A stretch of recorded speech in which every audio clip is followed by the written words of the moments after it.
Today's story is Being a Public Character. You'll find this on pages 374 through 381. Okay, the tone of this story is very humorous. The author writes in a very funny way.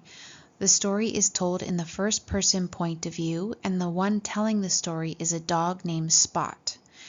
Another funny thing about the story is that the dog talks about his owner, a boy, and the dog calls him Freckles.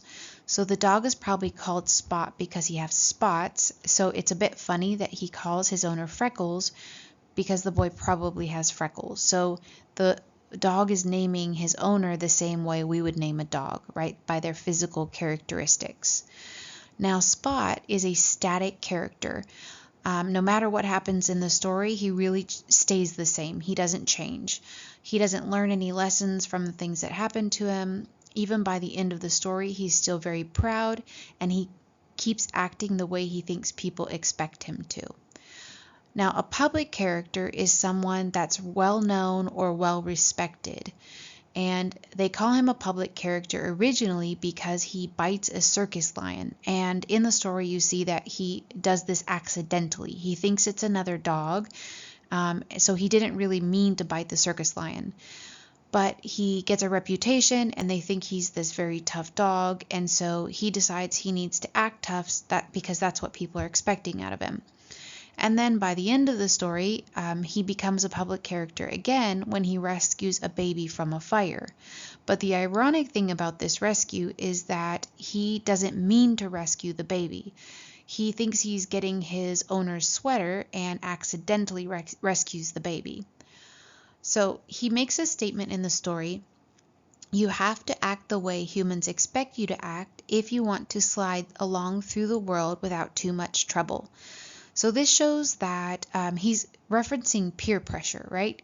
He thinks that people expect him to act a certain way, kind of tough, a little bit mean, and so he's conforming to the pressure, right? He's trying to do what they think he thinks they want him to do, but it really only makes his life harder.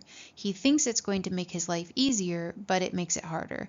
So this causes a lot of trouble for both the dog and the boy. They both get into more fights, and they both lose friends. All right, this story has quite a lot of idioms. So remember, idioms are a phrase that are often, you cannot take the words literally, they have a different meaning. So stuck on themselves means that somebody is self-centered. They only think about themselves. Got a fight on his hands, about to be in a fight. Ate myself to death means you just ate way too much. This is also an exaggeration. Blew in from, if you say someone blew in from, they kind of came suddenly from a certain place. Licked me. Here they mean beat me. Josh about, this means to joke. Didn't amount to anything. So the dog is describing the babies, the twin babies, and he means that they're not very interesting or important. Obviously, the babies are important, but to the dog, they're not very important. While the getting was good. So this means while you can easily get out or easily leave some place. We owned it. So this is the dog and the boy's attitude as they're walking down the street at the end of the story. And this means they're showing a lot of confidence. And this is kind of the dog and the boy's attitude throughout the whole story. They're kind of prideful. They don't really show any humility. This starts in the beginning of the story and goes all the way to the end of the story, right? So this is how we can tell the dog doesn't change, right? He stays the same. He's a static character.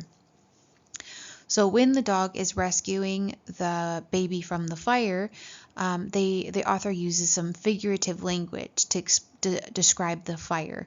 It says glints of flame winking. So it gives it kind of a characteristic of a person, right?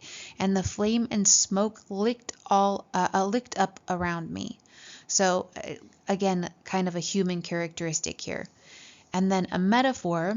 The front of the house was one sheet of flame. And lastly, the author makes an allusion to another piece of literature. The dog says, "I would rather be loved than feared." But this original quote came from a book called The Prince by Niccolò Machiavelli. And the original quote, it is better to be feared than loved if you cannot be both. So the author is referencing this quote, but he changes it around because the dog would rather be loved than feared. And even though he would rather be loved, he thinks that people expect him to act a little scary, and that's why he kind of acts aggressive towards people. All right, if you guys have any questions about this story, just let me know. I hope you enjoyed it.